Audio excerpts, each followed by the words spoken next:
दोस्तों नमस्कार, स्वागत है आपका हमारे YouTube चैनल उद्देश्य क्लासेस 91 में। दोस्तों हम लोग यूपीएससी संघ लोक सेवा आयोग द्वारा आयोजित पूर्व वर्षों की प्रश्नों की जो श्रृंखला देख रहे हैं, उसके तहत दोस्तों हम लोग 2023 से लेकर 2011 तक के प्रश्नों को ध्यानपूर्वक सॉल्व कर रहे हैं। ठीक है, अब तक दोस्तों हम लोग 2020 तक के प्रश्नों को कवर कर लिया है। दोस्तों इस वीडियो में हम 2019 में जो प्रश्न हमारे पूछे गए हैं पूर्व वर्षों के, उन प्रश्नों को ध्यानपूर्वक कवर करेंगे। तो चलिए स्टार्ट करते हैं। 2019 में पूछे गए पहले प्रश्न को देखेंगे। ठीक है, हमारा टॉपिक चल रहा है दोस्तों क्या है, भुगतान संतुलन एवं अंतर्राष्ट्रीय अर्थव्यवस्था से संबंधित प्रश्नों को देख रहे हैं। चलिए देखिएगा, 2019 में जो पूछा गया पहला प्रश्न है वह कह रहा है कि भारत का जो अधिकांश विदेशी ऋण है वह सरकारी सत्वों के ऋणी होने के द्वारा है। क्या है, देखिए कह रहा है कि भारत का जो अधिकांश विदेशी ऋण है वह सरकारी सत्वों के ऋणी होने के द्वारा है। और सेकंड पॉइंट कह रहा है कि भारत का सारा विदेशी ऋण हमारा यूएस डॉलर के मूल्य वर्ग में है। ठीक है, कह रहा है कि उपर्युक्त में से कौन कौन से कथन हमारे सही हैं। तो ऑप्शन डी हम लोगों ने बिल्कुल राइट आंसर मार्क किया। ना तो कथन फर्स्ट सही दिया गया है, ना ही कथन सेकंड। ठीक है, फिर देखिएगा, कह रहा है कि जो भारत का अधिकांश विदेशी ऋण है वह सरकारी सत्वों के ऋणी होने के द्वारा है। और सेकंड कह रहा है कि भारत का सारा विदेशी ऋण हमारा यूएस डॉलर के मूल्य वर्ग में है। ठीक है, तो ऑप्शन डी हम लोगों ने बिल्कुल राइट आंसर मार्क किया। ठीक है, ना तो कथन फर्स्ट सही दिया गया है, ना तो कथन सेकंड। चलिए व्याख्या इंपॉर्टेंट है, देखिएगा ध्यानपूर्वक क्या कह रहा है इस प्रश्न की व्याख्या। ठीक है, पढ़िएगा। कह रहा जो दोस्तों भारत का अधिकांश विदेशी ऋण है वह हमारा सरकारी नहीं बल्कि दोस्तों क्या है, गैर सरकारी सत्वों के ऋणी होने के द्वारा है। ठीक है, इस पॉइंट को याद रखिएगा। कह रहा है भारत का अधिकांश विदेशी ऋण हमारा सरकारी नहीं बल्कि गैर सरकारी सत्वों के ऋणी होने के द्वारा है। कह रहा है कि मार्च 2019 में जारी भारत के विदेश ऋण संबंधी नवीनतम आंकड़ों के अनुसार दिसंबर 2018 के अंत तक भारत का कुल विदेशी ऋण भार दोस्तों क्या है, 521.2 बिलियन डॉलर था, जिसमें सरकारी ऋण है हमारा 104.5 बिलियन डॉलर और गैर सरकारी ऋण है 416.7 बिलियन डॉलर। अतः कथन एक हमारा क्या है, गलत है। ठीक है, फिर से देखिएगा कि भारत का जो अधिकांश विदेशी ऋण है वह सरकारी नहीं बल्कि गैर सरकारी सत्वों यानी कि नॉन गवर्नमेंटल एंटिटीज के ऋणी होने के द्वारा है।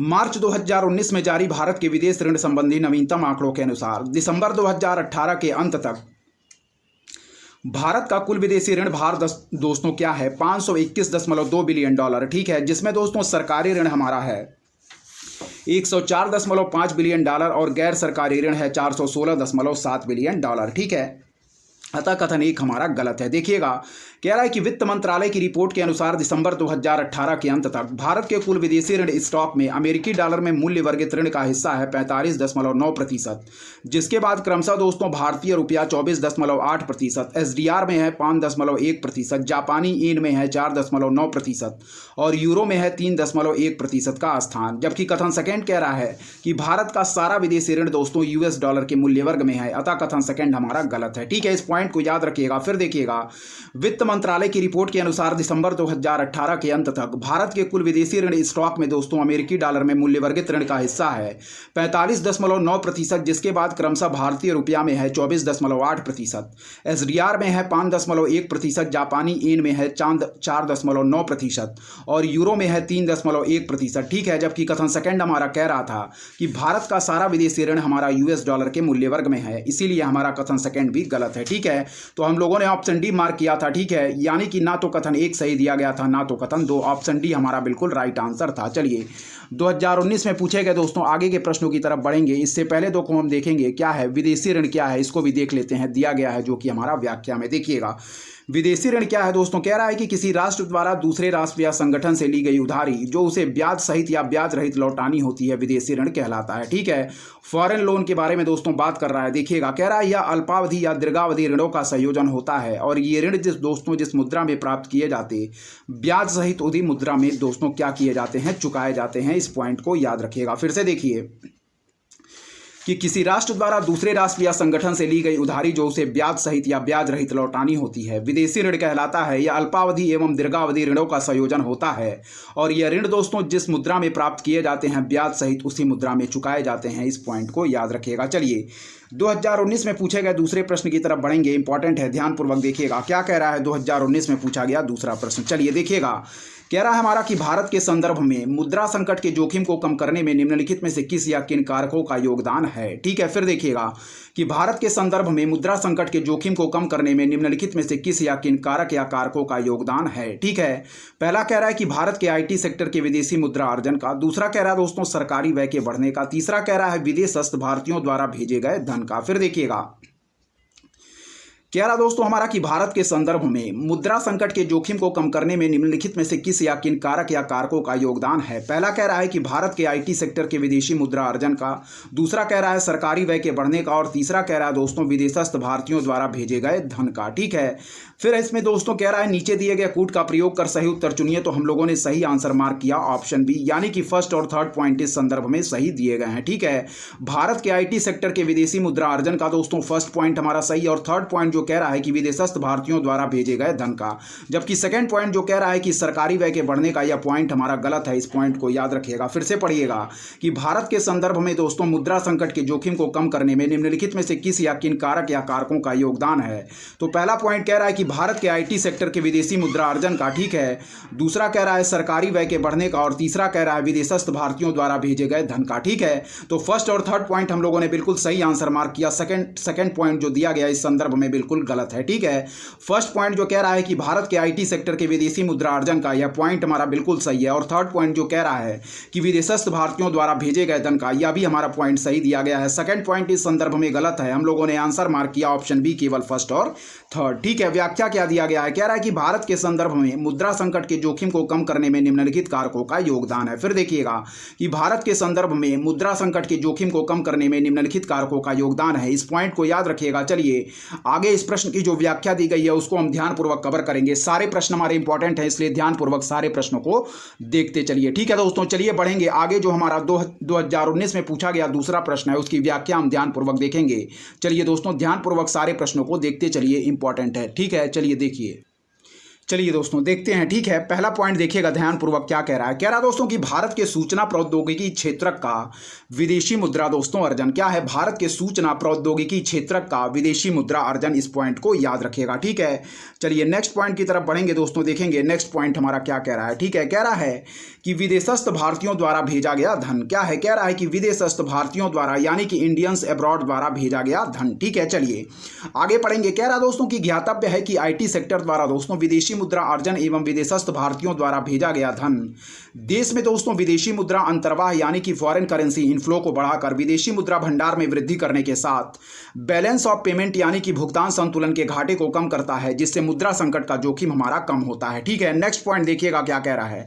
कह रहा है जबकि सरकारी व्यय के बढ़ने से यदि रुपए की आपूर्ति बढ़ती है तो ऐसी स्थिति में रुपए का मूल्य गिरने से मुद्रा संकट का जोखिम और बढ़ सकता है। अतः दिए गए विकल्पों में सबसे सटीक विकल्प होगा विकल्प बी, हमारा बिल्कुल राइट आंसर मार्क करेंगे। फिर से देखिएगा कि भारत के सूचना प्रौद्योगिकी क्षेत्रक का विदेशी मुद्रा अर्जन, और सेकंड कह रहा है कि विदेशस्थ भारतीयों द्वारा भेजा गया धन। ठीक है, चलिए पैराग्राफ देखिएगा क्या कह रहा है कि ज्ञातव्य है कि दोस्तों आईटी सेक्टर द्वारा विदेशी मुद्रा अर्जन एवं विदेशस्थ भारतीयों द्वारा भेजा गया धन देश में विदेशी मुद्रा अंतर्वाह दोस्तों, यानी कि फॉरेन करेंसी इनफ्लो को बढ़ाकर विदेशी मुद्रा भंडार में वृद्धि करने के साथ भुगतान संतुलन, बैलेंस ऑफ पेमेंट के घाटे को कम करता है, जिससे मुद्रा संकट का जोखिम दोस्तों कम होता है। ठीक है, नेक्स्ट पॉइंट देखिएगा क्या कह रहा है। कह रहा है जबकि सरकारी व्यय के बढ़ने से यदि रुपए की आपूर्ति बढ़ती है तो ऐसी स्थिति में रुपए का मूल्य गिरने से दोस्तों मुद्रा संकट का जोखिम और बढ़ सकता है। अतः दिए गए विकल्पों में सबसे सटीक विकल्प, यानी कि सही विकल्प मार्क करेंगे ऑप्शन बी। ठीक है, चलिए 2019 में पूछा गया तीसरे प्रश्न की तरफ बढ़ेंगे। ध्यानपूर्वक इंपॉर्टेंट है, देखिएगा क्या कह रहा है। 2019 में पूछा गया तीसरा प्रश्न, चलिए पढ़ते हैं।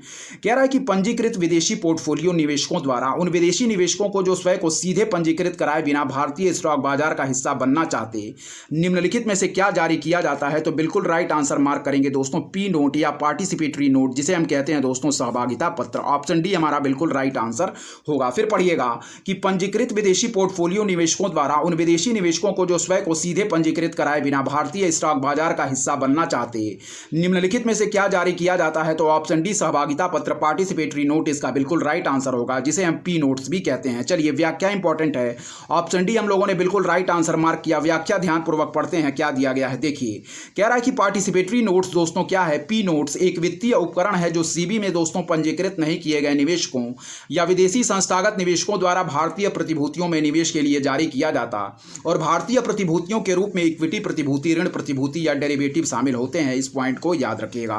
कह रहा दोस्तों कि पार्टिसिपेटरी नोट्स में निवेश करने वाला निवेशक भारतीय प्रतिभूति का स्वामी नहीं होता है, इसका धारक व विदेशी निवेशक होता है जो पार्टिसिपेटरी नोट्स जारी करता है। ठीक है, इस प्रकार पार्टिसिपेटरी नोट्स में निवेश करने वाले निवेश का आर्थिक लाभ इसके धारक हुए बिना ही प्राप्त करते हैं। फिर देखिएगा कि पार्टिसिपेटरी नोट्स दोस्तों एक वित्तीय उपकरण है जो सेबी में पंजीकृत नहीं किए गए निवेशकों या विदेशी संस्थागत निवेशकों द्वारा भारतीय प्रतिभूतियों में निवेश के लिए जारी किया जाता है। कह रहा है कि भारतीय प्रतिभूतियों के रूप में इक्विटी प्रतिभूति, ऋण प्रतिभूति या डेरिवेटिव शामिल होते हैं। ठीक है, नेक्स्ट पॉइंट देखिएगा कि पार्टिसिपेटरी नोट्स में दोस्तों निवेश करने वाला निवेशक भारतीय प्रतिभूति का स्वामी नहीं होता, इसका धारक व विदेशी निवेशक होता है जो पार्टिसिपेटरी नोट्स जारी करता है। ठीक है, इस प्रकार पार्टिसिपेटरी नोट्स में निवेश करने वाला निवेश का आर्थिक लाभ इसके धारक हुए बिना ही प्राप्त करते हैं। इस पॉइंट को याद रखिएगा। ठीक है, चलिए बढ़ेंगे दोस्तों 2017 में पूछे गए प्रश्न को देखेंगे, क्या पूछे गए हैं हमारे 2017 में जो प्रश्न पूछे गए हैं उनको हम ध्यानपूर्वक पढ़ेंगे। चलिए देखिएगा, कह रहा दोस्तों कि कभी कभी समाचारों में दिखाई पड़ने वाले घरेलू अंश आवश्यकता यानी कि डोमेस्टिक कंटेंट रिक्वायरमेंट पद का संबंध किससे है। ठीक है,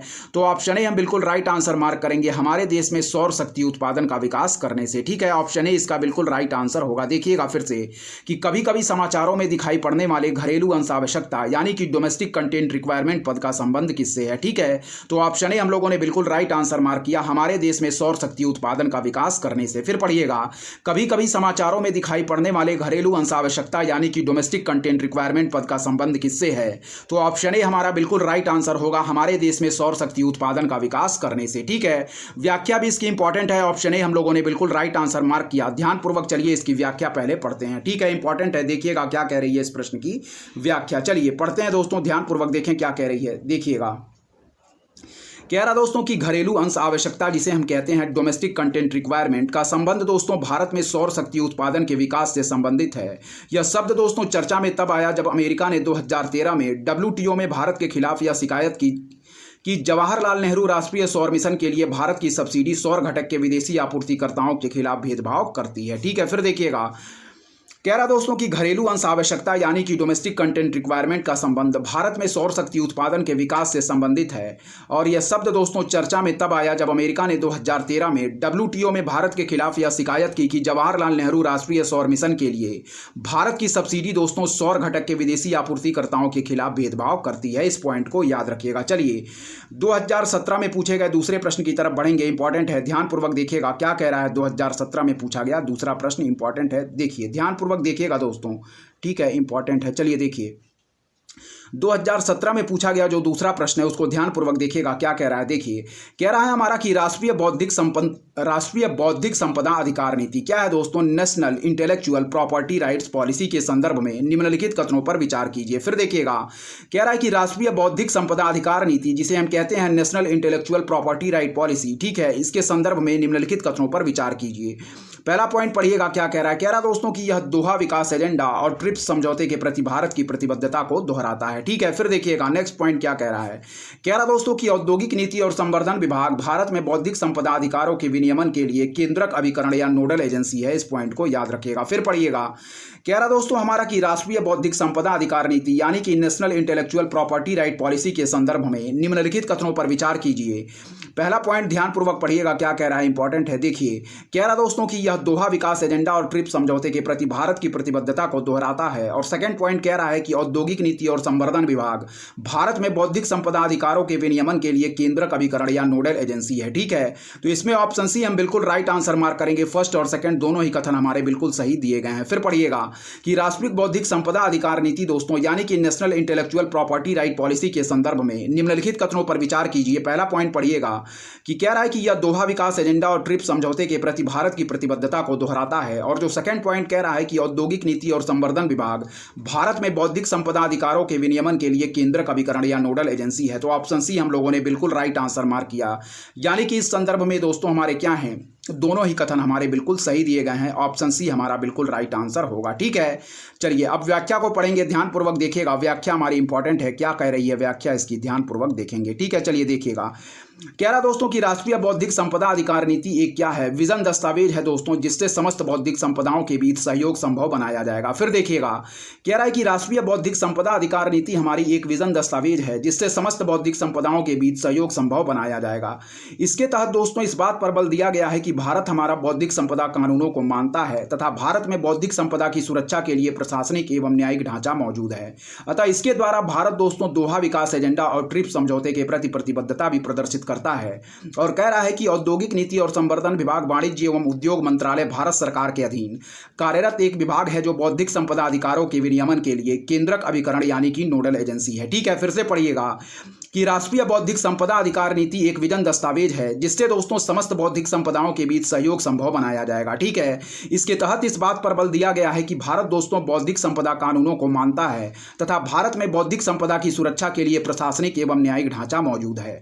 अतः इसके द्वारा दोस्तों भारत हमारा दोहा विकास एजेंडा और ट्रिप्स समझौते के प्रति प्रतिबद्धता भी प्रदर्शित करता है और कह रहा है कि औद्योगिक नीति और संवर्धन विभाग वाणिज्य एवं उद्योग मंत्रालय भारत सरकार के अधीन कार्यरत एक विभाग है जो बौद्धिक संपदा अधिकारों के विनियमन के लिए केंद्रक अभिकरण यानी कि नोडल एजेंसी का कार्य करता है। इस पॉइंट को याद रखिएगा। चलिए 2017 में पूछे गए तीसरे प्रश्न की तरफ बढ़ेंगे, इंपॉर्टेंट है, देखिएगा क्या कह रहा है। 2017 में पूछा गया तीसरा प्रश्न इंपॉर्टेंट है, पढ़ेंगे। ठीक है, देखिए कह रहा दोस्तों हमारा कि व्यापक आधार युक्त व्यापार और निवेश करार जिसे हम कहते हैं broad based trade and investment agreement BTIA कभी कभी समाचारों में भारत और निम्नलिखित में से किस एक के बीच बातचीत के संदर्भ में दिखाई पड़ता है। ठीक है, फिर देखिएगा कह रहा है कि व्यापक आधारयुक्त व्यापार और निवेश करार क्या है। व्यापक आधारयुक्त व्यापार और निवेश करार जिसे हम कहते हैं दोस्तों broad based trade and investment agreement BTIA कभी कभी समाचारों में भारत और निम्नलिखित में से किस एक के बीच बातचीत के संदर्भ में दिखाई पड़ता, तो इसका बिल्कुल राइट आंसर मार्क करेंगे दोस्तों यूरोपीय संघ यानी कि यूरोपियन यूनियन। इसका बिल्कुल राइट आंसर ऑप्शन ए हम मार्क करेंगे। इस पॉइंट को याद रखिएगा। फिर देखिएगा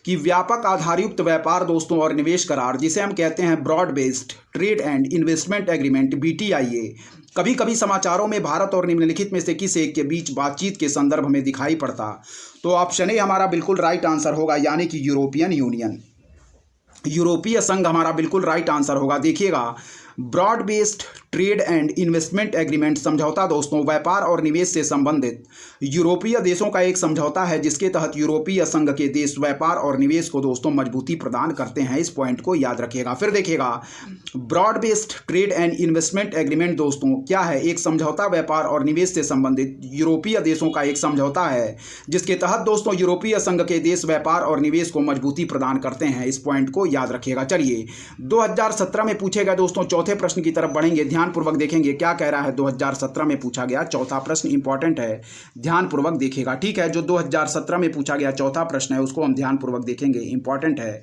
चलिए देखते हैं दोस्तों क्या कह रहा है। 2017 में पूछा गया चौथा प्रश्न देखिए, कह रहा दोस्तों कि निम्नलिखित कथनों पर विचार कीजिए। पहला पॉइंट कह रहा है कि भारत ने WTO के व्यापार सुकर बनाने के करार यानी कि TFA का अनुसमर्थन किया है। ठीक है, फिर देखिएगा क्या कह रहा है कि भारत ने WTO के व्यापार सुकर बनाने के करार यानी कि TFA का अनुसमर्थन किया है। सेकंड कह रहा है दोस्तों हमारा TFA यानी कि जिसे हम कहेंगे दोस्तों क्या है, व्यापारिक सुविधा समझौता। ठीक है, व्यापारिक सुविधा समझौता हम कहेंगे दोस्तों TFA को WTO के बाली मंत्री स्तरीय पैकेज 2013 का एक भाग है और कह रहा दोस्तों हमारा TFA जिसे हम कहेंगे व्यापारिक सुविधा समझौता जनवरी 2016 में प्रवृत्त हुआ। इस पॉइंट को याद रखिएगा। ठीक है, ट्रेड फैसिलिटी एग्रीमेंट की दोस्तों बात हो रही है, TFA ट्रेड फैसिलिटी एग्रीमेंट। ठीक है, फिर देखिएगा भारत ने दोस्तों WTO के व्यापार सुकर बनाने के करार यानी कि ट्रेड फैसिलिटी एग्रीमेंट का अनुसमर्थन किया है। सेकंड पॉइंट कह रहा है कि ट्रेड फैसिलिटी एग्रीमेंट WTO के बाली मंत्री स्तरीय पैकेज 2013 का एक भाग है और थर्ड पॉइंट कह रहा है कि ट्रेड फैसिलिटी एग्रीमेंट जनवरी 2016 में प्रवृत्त हुआ। ठीक है, तो इसमें जो बिल्कुल सही आंसर मार्क करेंगे दोस्तों वह है हमारा ऑप्शन ए, इसका बिल्कुल राइट आंसर मार्क होगा। ठीक है, याद रखिएगा। फिर देखिएगा क्या कह रहा है, कह रहा है हमारा कि निम्नलिखित कथनों पर विचार कीजिए। भारत ने दोस्तों WTO के व्यापार सुकर बनाने के करार यानी कि ट्रेड फैसिलिटी एग्रीमेंट का अनुसमर्थन किया है, तो यह पॉइंट दोस्तों क्या है हमारा बिल्कुल सही दिया गया है। इस पॉइंट को याद रखिएगा। ठीक है, कह रहा दोस्तों कि ट्रेड फैसिलिटी एग्रीमेंट हमारा WTO के बाली मंत्री स्तरीय पैकेज 2013 का एक भाग है, तो यह भी पॉइंट दोस्तों हमारा बिल्कुल सही है। इस पॉइंट को याद रखिएगा। ठीक है, जबकि जो थर्ड पॉइंट कह रहा है कि ट्रेड फैसिलिटी एग्रीमेंट हमारा जनवरी 2016 में प्रवृत्त हुआ, तो यह पॉइंट हमारा बिल्कुल गलत दिया गया। इस पॉइंट को याद रखिएगा। ऑप्शन ए हम लोगों ने बिल्कुल राइट आंसर मार्क किया। व्याख्या इसकी इंपॉर्टेंट है, ध्यान रखिएगा। चलिए व्याख्या इसकी ध्यानपूर्वक देखते हैं क्या दी गई है इस प्रश्न की व्याख्या।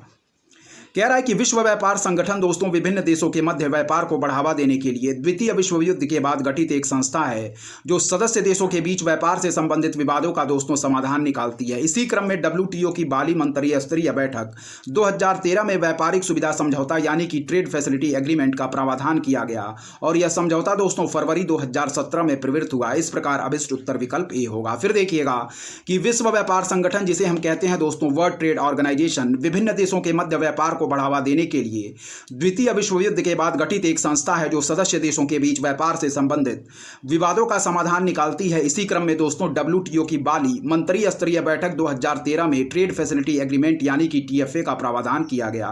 कह रहा है दोस्तों यह समझौता हमारा फरवरी 2017 में प्रवृत्त हुआ। इस प्रकार अब इस उत्तर विकल्प पे हम लोगों ने मार्क किया। ठीक है, ऑप्शन ए हमारा बिल्कुल राइट आंसर होगा, यानी कि इस संदर्भ में केवल फर्स्ट और सेकंड कथन सही दिए गए हैं। थर्ड पॉइंट हमारा बिल्कुल गलत है दोस्तों। TFA हमारा जनवरी 2016 में प्रवृत्त ना होकर दोस्तों फरवरी 2017 में प्रवृत्त हुआ, इसीलिए हमारा थर्ड पॉइंट गलत दिया गया। चलिए 2016 के प्रश्नों को देखेंगे, ध्यानपूर्वक देखिएगा, इंपॉर्टेंट है क्या कह रहे हैं 2016 में पूछे गए प्रश्न। ठीक है, सारे प्रश्न हमारे मोस्ट इंपॉर्टेंट है, ध्यानपूर्वक सारे प्रश्नों को देखते चलिए पढ़ेंगे।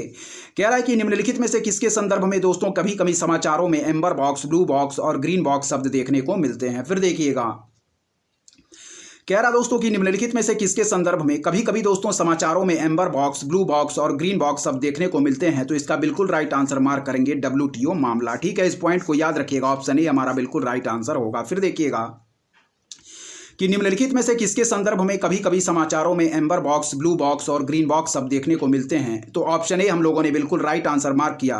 व्याख्या इस प्रश्न की इंपॉर्टेंट है, यानी कि WTO मामला हमारा बिल्कुल राइट आंसर होगा, ऑप्शन ए। व्याख्या भी इंपॉर्टेंट है, चलिए देखिएगा क्या कह रही है इस प्रश्न की व्याख्या। चलिए पढ़ते हैं। कह रहा दोस्तों कि विश्व व्यापार संगठन के उरुग्वे दौर यानी कि 1986 से लेकर 1994 में कृषि सब्सिडी के उत्पादन और व्यापार पर पड़ने वाले प्रभाव के आधार पर उन्हें दोस्तों ग्रीन, ब्लू और अंबर बॉक्स में वर्गीकृत किया जाता है। फिर देखिएगा कि विश्व व्यापार संगठन के दोस्तों उरुग्वे दौर यानी कि 1986 से 1994 में कृषि सब्सिडी के उत्पादन और व्यापार पर पड़ने वाले प्रभाव क्या है? कृषि सब्सिडी के उत्पादन और व्यापार पर पड़ने वाले प्रभाव के आधार पर उन्हें ग्रीन, ब्लू और एम्बर बॉक्स में वर्गीकृत किया जाता है। देखिएगा, कह रहा दोस्तों कि ग्रीन बॉक्स के अंतर्गत वे सब्सिडी आती हैं दोस्तों जो व्यापार को विरूपित यानी कि डिस्टॉर्ट नहीं करती हैं, जैसे दोस्तों पर्यावरण संरक्षण और अनुसंधान इत्यादि पर दी गई सब्सिडी। ठीक है, यह सब्सिडी दोस्तों व्यापार को विरूपित नहीं करती है, अतः WTO द्वारा इस तरह की सब्सिडी देने पर कोई ऊपरी सीमा निर्धारित नहीं की गई है। फिर पढ़िएगा, कह रहा दोस्तों कि ग्रीन बॉक्स के अंतर्गत वे सब्सिडी आती हैं जो व्यापार को दोस्तों विरूपित हमारी यानी कि डिस्टॉर्ट नहीं करती हैं, जैसे दोस्तों पर्यावरण संरक्षण और अनुसंधान इत्यादि पर दी गई सब्सिडी। यह सब्सिडी दोस्तों व्यापार को विरूपित नहीं करती है, अतः WTO द्वारा इस तरह की सब्सिडी देने पर कोई ऊपरी सीमा निर्धारित नहीं की गई है। इस पॉइंट को याद रखिएगा। नेक्स्ट पढ़ेंगे दोस्तों एम्बर बॉक्स, जो कि इसके अंतर्गत वे सब्सिडी आती है जो किसी देश के उत्पाद को दोस्तों सस्ता करती है, जिससे अंतरराष्ट्रीय व्यापार हमारा विरूपित होता है। फिर देखिएगा, एम्बर बॉक्स के अंतर्गत वे सब्सिडी आती हैं दोस्तों जो किसी देश के उत्पाद को क्या करती हैं, सस्ता करती हैं। ठीक है, जिससे हमारा अंतरराष्ट्रीय व्यापार विरूपित होता है, अतः WTO द्वारा इस तरह की सब्सिडी को कम करने की बात की जाती है। नेक्स्ट पढ़िएगा, ब्लू बॉक्स के अंतर्गत की सब्सिडी भी दोस्तों उत्पादन को प्रभावित कर व्यापार को विरूपित करती है। फिर से पढ़िएगा, इंपॉर्टेंट है। कह रहा है कि विश्व व्यापार संगठन के उरुग्वे दौर, जिसे दोस्तों हम 1986 से 1994 के दौरान आयोजित किया गया था, इसमें कह रहा है कि कृषि सब्सिडी के उत्पादन और व्यापार पर पड़ने वाले प्रभाव के आधार पर उन्हें ग्रीन, ब्लू और एम्बर बॉक्स में वर्गीकृत किया जाता। ठीक है, कह रहा दोस्तों कि ग्रीन बॉक्स के अंतर्गत वे सब्सिडी आती है जो व्यापार को विरूपित नहीं करती है, जैसे पर्यावरण संरक्षण और अनुसंधान इत्यादि पर दी गई सब्सिडी। यह सब्सिडी दोस्तों व्यापार को विरूपित नहीं करती है यानी कि डिस्टॉर्ट नहीं करती है, अतः WTO द्वारा इस तरह की सब्सिडी देने पर कोई ऊपरी सीमा निर्धारित नहीं की गई है। नेक्स्ट पॉइंट पढ़िएगा, अंबर बॉक्स के अंतर्गत वे सब्सिडी आती हैं दोस्तों जो किसी देश के उत्पाद को सस्ता करती हैं। ठीक है, जिससे दोस्तों अंतर्राष्ट्रीय व्यापार हमारा क्या होता है, विरूपित यानी कि डिस्टॉर्ट होता है। फिर देखिएगा, अतः WTO द्वारा इस तरह की सब्सिडी को कम करने की बात दोस्तों की जाती है, और ब्लू बॉक्स के अंतर्गत भी दोस्तों वे सब्सिडियां आती हैं जो उत्पादन को प्रभावित कर व्यापार को विरूपित करती हैं। तो इस पॉइंट को याद रखिएगा। चलिए 2016 में पूछे गए दोस्तों दूसरे प्रश्न की तरफ बढ़ेंगे। क्या कह रहा है हमारा 2016 में पूछा गया दूसरा प्रश्न, इंपॉर्टेंट है, ध्यानपूर्वक देखिएगा। ठीक है, 2016 में पूछे गए दूसरे प्रश्न की तरफ बढ़ेंगे। कह रहा है कि कभी कभी समाचारों में दिखने वाले IFC मसाला बॉन्ड के संदर्भ में निम्नलिखित कथनों में से कौन से हमारे सही हैं? फिर देखिएगा, कभी कभी समाचारों में दिखने वाले IFC मसाला बॉन्ड्स के संदर्भ में निम्नलिखित में से कौन से कथन हमारे सही हैं?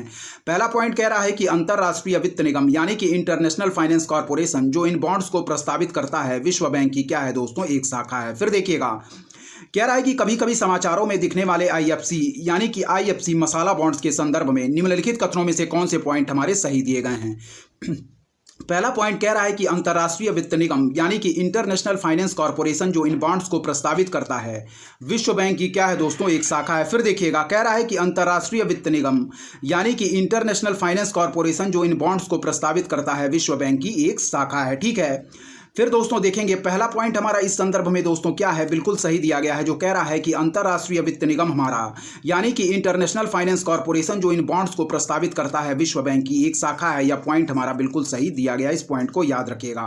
कह रहा है कि कभी कभी समाचारों में दिखने वाले IFC मसाला बॉन्ड्स के संदर्भ में निम्नलिखित कथनों में से कौन से हमारे सही हैं। तो पहला पॉइंट कह रहा है कि अंतर्राष्ट्रीय वित्त निगम यानी कि इंटरनेशनल फाइनेंस कॉर्पोरेशन जो इन बॉन्ड्स को प्रस्तावित करता है विश्व बैंक की एक शाखा है। हमारा बिल्कुल दोस्तों सही पॉइंट इस संदर्भ में मसाला बॉन्ड के संदर्भ में सही दिया गया है। पहला पॉइंट फिर से पढ़ेंगे कि अंतर्राष्ट्रीय वित्त निगम यानी कि इंटरनेशनल फाइनेंस कॉर्पोरेशन हमारा क्या है, जो इन बॉन्ड्स को प्रस्तावित करता है विश्व बैंक की एक शाखा है। इस पॉइंट को याद रखिएगा। चलिए आगे भी कुछ पॉइंट इस प्रश्न से संबंधित दिए गए हैं, उनको भी हम ध्यानपूर्वक पढ़ेंगे, देखेंगे क्या कह रहा है, देखिएगा। ठीक है, ध्यानपूर्वक देखते रहिए, सारे प्रश्न हमारे इंपॉर्टेंट है दोस्तों। ठीक है, चलिए पढ़ते हैं, देखेंगे। सेकंड पॉइंट इस संदर्भ में कह रहा है कि ये रुपया दोस्तों अंकित मूल्य वाले बॉन्ड हैं और सार्वजनिक एवं निजी क्षेत्र के ऋण वित्तीयन के स्रोत हैं। ठीक है, फिर देखिएगा ये रुपया अंकित मूल्य वाले बॉन्ड हैं दोस्तों और सार्वजनिक एवं निजी क्षेत्र के ऋण वित्तीयन के स्रोत हैं। इस पॉइंट को याद रखिएगा। कह रहा है नीचे दिए गए कूट का प्रयोग कर सही उत्तर चुनिए। तो ऑप्शन सी हम लोगों ने इस संदर्भ में बिल्कुल राइट आंसर मार्क किया, यानी कि फर्स्ट और सेकंड कथन दोनों ही हमारे सही दिए गए हैं। फिर देखिएगा ये रुपया अंकित मूल्य वाले बॉन्ड हैं और सार्वजनिक एवं निजी क्षेत्र के ऋण वित्तीयन के स्रोत हैं। इस पॉइंट को याद रखिएगा। ऑप्शन सी हम लोगों ने बिल्कुल राइट आंसर मार्क किया। ठीक है, चलिए दोस्तों व्याख्या इंपॉर्टेंट है, ध्यानपूर्वक पढ़ेंगे क्या होते हैं हमारे मसाला बॉन्ड, इसको हम व्याख्या में देखते हैं। ठीक है, चलिए देखिए। कह रहा दोस्तों कि हमारा IFC मसाला बॉन्ड्स को अंतर्राष्ट्रीय वित्त निगम प्रस्तावित करता है और अंतर्राष्ट्रीय वित्त निगम हमारा विश्व बैंक की एक शाखा है। रुपया अंकित मूल्य वाले बॉन्ड दोस्तों निजी और सार्वजनिक क्षेत्र के वित्तीयन के स्रोत हैं। इस पॉइंट को याद रखिएगा। और नवंबर 2016 में RBI ने टियर फर्स्ट और टियर सेकंड श्रेणी के बैंकों को मसाला बॉन्ड जारी करने की अनुमति प्रदान की गई। फिर देखिएगा कि IFC दोस्तों मसाला बॉन्ड्स को अंतर्राष्ट्रीय वित्त निगम प्रस्तावित करता है और अंतर्राष्ट्रीय वित्त निगम हमारा विश्व बैंक की एक शाखा है। ठीक है, रुपया अंकित मूल्य वाले बॉन्ड दोस्तों निजी और सार्वजनिक क्षेत्र के वित्तीयन के स्रोत हैं। इस पॉइंट को याद रखिएगा। नवंबर 2016 में RBI ने टियर फर्स्ट और टियर सेकंड श्रेणी के बैंकों को मसाला बॉन्ड जारी करने की अनुमति प्रदान की गई। इस पॉइंट को याद रखिएगा। चलिए आगे देखेंगे IFC मसाला बॉन्ड के फायदे और नुकसान क्या क्या हैं। इस पॉइंट को हम पढ़ेंगे, देखिएगा। कह रहा है कि अपतटीय बॉन्ड दोनों जारीकर्ता और निवेशक के लिए फायदे और नुकसान दोनों रूप में अर्थव्यवस्था की बेहतरी हेतु हैं। फिर देखिएगा कह रहा है कि अपतटीय बॉन्ड दोनों जारीकर्ता और निवेशक के लिए फायदे और नुकसान दोनों रूप में अर्थव्यवस्था की बेहतरी हेतु हैं। कह रहा है कि अपतटीय बाजारों से प्रतियोगिता में इस तरह के घरेलू बाजार में सुधार देखा जा सकता है। क्या है? अपतटीय बाजारों से प्रतियोगिता में इस तरह के घरेलू बाजार में सुधार देखा जा सकता है, जैसे घरेलू बाजार की संरचना, निवेशक की सुरक्षा और कर दिक्कतों को दूर करना आदि। इन लाभों के रास्ते में कुछ हानियां भी हैं, जैसे दोस्तों आर्थिक खुलेपन के साथ कुछ जोखिम भी विद्यमान रहता है। मसाला बॉन्ड्स का उपयोग दोस्तों संपूर्ण अर्थव्यवस्था के साथ साथ कर संरचना एवं रुपए के क्षेत्र में भी किया जा सकता है। इस पॉइंट को याद रखिएगा। फिर देखिएगा कह रहा है कि अपतटीय बॉन्ड दोनों जारीकर्ता और निवेशक के लिए फायदे और नुकसान दोनों रूप में अर्थव्यवस्था की बेहतरी हेतु हैं और अपतटीय बाजारों से प्रतियोगिता में इस तरह के घरेलू बाजार में सुधार देखा जा सकता है, जैसे दोस्तों घरेलू बाजार की संरचना, निवेशक की सुरक्षा और कर दिक्कतों को दूर करना आदि। कह रहा है कि इन लाभों के रास्ते में कुछ हानियां भी हैं, जैसे आर्थिक खुलेपन के साथ कुछ जोखिम भी विद्यमान रहता है। मसाला बॉन्ड्स का उपयोग दोस्तों संपूर्ण अर्थव्यवस्था के साथ साथ कर संरचना एवं रुपए के क्षेत्र में भी किया जा सकता है। इस पॉइंट को याद रखिएगा। चलिए 2016 में पूछे गए तीसरे प्रश्न की तरफ बढ़ेंगे, देखेंगे क्या कह रहा है। 2016 में पूछा गया तीसरा प्रश्न इंपॉर्टेंट है, ध्यानपूर्वक देखिएगा। कह रहा है हमारा कि निम्नलिखित में से कौन सा कभी कभी समाचारों में दिखने वाले पद आयात आवरण यानी कि दोस्तों इंपोर्ट कवर का सर्वोत्तम वर्णन करता है। देखिएगा, फिर से पढ़िएगा। निम्नलिखित में से कौन सा कभी कभी समाचारों में दिखने वाले पद आयात आवरण यानी कि इंपोर्ट कवर का सर्वोत्तम वर्णन करता है। तो इसमें दोस्तों ऑप्शन डी हम लोगों ने बिल्कुल राइट आंसर मार्क किया। यह उन महीनों की संख्या बताता है जितने महीनों के आयात का भुगतान देश के अंतर्राष्ट्रीय रिजर्व द्वारा किया जा सकता है। फिर देखिएगा कि निम्नलिखित में से कौन सा दोस्तों कभी कभी समाचारों में दिखने वाले पद आयात आवरण यानी कि इंपोर्ट कवर का सर्वोत्तम वर्णन करता है। तो ऑप्शन डी हम लोगों ने बिल्कुल राइट आंसर मार्क किया। यह उन महीनों की संख्या बताता है जितने महीनों के आयात का भुगतान देश के अंतर्राष्ट्रीय रिजर्व द्वारा किया जा सकता है। क्या है? यह उन महीनों की संख्या बताता जितने महीनों के आयात का भुगतान देश के अंतर्राष्ट्रीय रिजर्व द्वारा किया जा सकता है। फिर देखिएगा आयात आवरण या इंपोर्ट कवर देशों द्वारा अपने देश को बाह्य संकट से सुरक्षा प्रदान करने के लिए बनाया जाता और आयात आवरण मूलतः दोस्तों विदेशी मुद्रा भंडार की किसी देश के पास उपलब्धता है। इस पॉइंट को याद रखिएगा। फिर पढ़िएगा कि आयात आवरण दोस्तों यानी कि इंपोर्ट कवर देशों द्वारा अपने देश को बाह्य संकट से सुरक्षा प्रदान करने के लिए बनाया जाता और आयात आवरण मूलतः दोस्तों विदेशी मुद्रा भंडार की किसी देश के पास उपलब्धता है। इस पॉइंट को याद रखिएगा। चलिए नेक्स्ट प्रश्न की तरफ बढ़ेंगे जो कि 2016 में पूछा गया है। ध्यानपूर्वक देखिएगा क्या कह रहा है। देखिए, कह रहा दोस्तों हमारा कि सरकार की संप्रभु स्वर्ण बॉन्ड योजना एवं स्वर्ण मुद्रीकरण योजना के क्या क्या उद्देश्य हैं। तो पहला पॉइंट कह रहा है कि भारतीय गृहस्थों के पास निष्क्रिय पड़े स्वर्ण को अर्थव्यवस्था में लाना। ठीक है, फिर से देखिएगा, कह रहा है कि सरकार की संप्रभु स्वर्ण बॉन्ड योजना या दोस्तों कह रहा है एवं स्वर्ण मुद्रीकरण योजना के क्या क्या उद्देश्य हैं। तो पहला पॉइंट कह रहा है कि भारतीय गृहस्थों के पास निष्क्रिय पड़े स्वर्ण को अर्थव्यवस्था में लाना। ठीक है, फिर से पढ़िएगा कि सरकार की दोस्तों संप्रभु स्वर्ण बॉन्ड योजना एवं स्वर्ण मुद्रीकरण योजना के क्या क्या उद्देश्य हैं। तो पहला पॉइंट हम लोगों ने पढ़ा कि भारतीय गृहस्थों के पास निष्क्रिय पड़े स्वर्ण को अर्थव्यवस्था में लाना। ठीक है, चलिए आगे भी कुछ पॉइंट दिए गए हैं, उसको भी हम ध्यानपूर्वक देखेंगे। सारे प्रश्न हमारे इंपॉर्टेंट है, इसलिए ध्यानपूर्वक सारे प्रश्नों की व्याख्या आप लोग देखते चलिए, इंपॉर्टेंट है दोस्तों। चलिए बढ़ेंगे आगे, जो इस प्रश्न की व्याख्या दी गई है उसको हम देखते हैं। चलिए दोस्तों सेकंड पॉइंट देखेंगे क्या कह रहा है, ध्यानपूर्वक देखिए। कह रहा है कि स्वर्ण एवं आभूषण के क्षेत्र में दोस्तों एफडीआई को प्रोत्साहित करना। क्या है? स्वर्ण एवं आभूषण के क्षेत्र में एफडीआई को यानी कि फॉरेन डायरेक्ट इन्वेस्टमेंट को प्रोत्साहित करना। और थर्ड पॉइंट कह रहा है दोस्तों कि स्वर्ण आयात पर भारत की निर्भरता में कमी लाना। ठीक है, कह रहा है नीचे दिए गए कूट का प्रयोग कर सही उत्तर चुनिए। तो ऑप्शन सी हम लोगों ने बिल्कुल राइट आंसर मार्क किया, यानी कि फर्स्ट और थर्ड पॉइंट इस संदर्भ में बिल्कुल सही दिए गए हैं। ठीक है, देखिएगा, कह रहा है कि स्वर्ण एवं आभूषण के क्षेत्र में दोस्तों एफडीआई को प्रोत्साहित करना, और फिर कह रहा है कि स्वर्ण आयात पर भारत की निर्भरता में कमी लाना। ठीक है, तो इस संदर्भ में दोस्तों हमारे ऑप्शन सी हम लोगों ने बिल्कुल राइट आंसर मार्क किया, यानी कि फर्स्ट और थर्ड पॉइंट बिल्कुल सही दिए गए हैं, जबकि सेकंड पॉइंट हमारा इस संदर्भ में गलत दिया गया है। ठीक है, तो फर्स्ट और थर्ड पॉइंट हम लोगों ने बिल्कुल राइट आंसर मार्क किया। व्याख्या इसकी इंपॉर्टेंट है, ध्यानपूर्वक देखिएगा क्या कह रहा है इसकी व्याख्या। चलिए पढ़ते हैं। कह रहा है कि संप्रभु स्वर्ण बॉन्ड योजना दोस्तों केवल भारत में निवास करने वाले नागरिकों के लिए है। फिर पढ़िएगा कि संप्रभु स्वर्ण बॉन्ड योजना दोस्तों केवल भारत में निवास करने वाले नागरिकों के लिए है, और कह रहा है कि इस योजना के उद्देश्यों में भारतीयों के पास पड़े निष्क्रिय सोने को अर्थव्यवस्था में लाना तथा सोने के आयात को हतोत्साहित करना है। फिर देखिएगा कि संप्रभु स्वर्ण बॉन्ड योजना दोस्तों केवल भारत में निवास करने वाले नागरिकों के लिए है, और इस योजना के उद्देश्यों में भारतीयों के पास पड़े निष्क्रिय सोने को अर्थव्यवस्था में लाना है तथा सोने के आयात को हतोत्साहित करना है। इस पॉइंट को याद रखिएगा। चलिए ठीक है दोस्तों, बढ़ेंगे दोस्तों हमारे पांचवें नंबर प्रश्न की तरफ। ध्यानपूर्वक देखिएगा क्या कह रहा है। पांचवा नंबर प्रश्न इंपॉर्टेंट है, देखिए। ठीक है, ध्यानपूर्वक देखिएगा। कह रहा है कि समाचारों में कभी कभी देखे जाने वाला यूरोपीय स्थिरता क्या है, यानी कि यूरोपियन स्टेबिलिटी मैकेनिज्म क्या है। ठीक है, देखिए, कह रहा है कि समाचारों में कभी कभी देखा जाने वाला यूरोपीय स्थिरता तंत्र यानी कि यूरोपियन स्टेबिलिटी मैकेनिज्म क्या है। ठीक है, देखिएगा, ऑप्शन बी हम लोग बिल्कुल राइट आंसर मार्क करेंगे। ठीक है, ईयू की एक एजेंसी है दोस्तों जो यूरो क्षेत्र के देशजनों को क्या है, देखिएगा, ईयू की एक एजेंसी है जो यूरो क्षेत्र के देशों को वित्तीय सहायता उपलब्ध कराती है। इस पॉइंट को याद रखिएगा। फिर से पढ़िएगा, देखिएगा क्या कह रहा है। कह रहा है कि समाचारों में कभी कभी देखा जाने वाला यूरोपीय स्थिरता तंत्र क्या है। 2016 से संबंधित प्रश्नों को हम देख रहे हैं। ठीक है, यूरोपियन स्टेबिलिटी मैकेनिज्म की बात कर रहा है, ध्यानपूर्वक देखिएगा। ठीक है, देखिए क्या कह रहा है। समाचारों में कभी कभी देखा जाने वाला यूरोपीय स्थिरता तंत्र यानी कि यूरोपियन स्टेबिलिटी मैकेनिज्म क्या है। देखिएगा, ऑप्शन बी हम बिल्कुल राइट आंसर मार्क करेंगे। कह रहा है ईयू यानी कि यूरोपियन यूनियन की एक एजेंसी है जो यूरो क्षेत्र दोस्तों यूरो जोन के देशों को वित्तीय सहायता उपलब्ध कराती है। ऑप्शन बी हम बिल्कुल राइट आंसर मार्क करेंगे। ठीक है, व्याख्या देखिएगा इसकी क्या कह रहा है, इंपॉर्टेंट है। एक बार और पढ़ेंगे प्रश्न को कि समाचारों में कभी कभी देखा जाने वाला यूरोपीय स्थिरता तंत्र यानी कि यूरोपियन स्टेबिलिटी मैकेनिज्म क्या है। तो देखिएगा, ऑप्शन बी हमारा बिल्कुल राइट आंसर होगा दोस्तों, यानी कि ईयू की एक एजेंसी है जो यूरो क्षेत्र के देशों को दोस्तों वित्तीय सहायता उपलब्ध कराती है। ऑप्शन बी हमारा बिल्कुल राइट आंसर होगा। ठीक है, इस पॉइंट को याद रखिएगा। एक बार और प्रश्न को पढ़ेंगे कि समाचारों में कभी कभी देखा जाने वाला यूरोपीय स्थिरता तंत्र यानी कि यूरोपियन स्टेबिलिटी मैकेनिज्म क्या है। ठीक है, ऑप्शन बी हमारा बिल्कुल राइट आंसर होगा। यू की यानी कि दोस्तों ईयू यूरोपियन एजेंसी की क्या है, यूरोपियन यूनियन की एक एजेंसी है दोस्तों जो यूरो क्षेत्र के देशों को वित्तीय सहायता उपलब्ध कराती है। ऑप्शन बी हमारा बिल्कुल राइट आंसर होगा। इस पॉइंट को याद रखिएगा।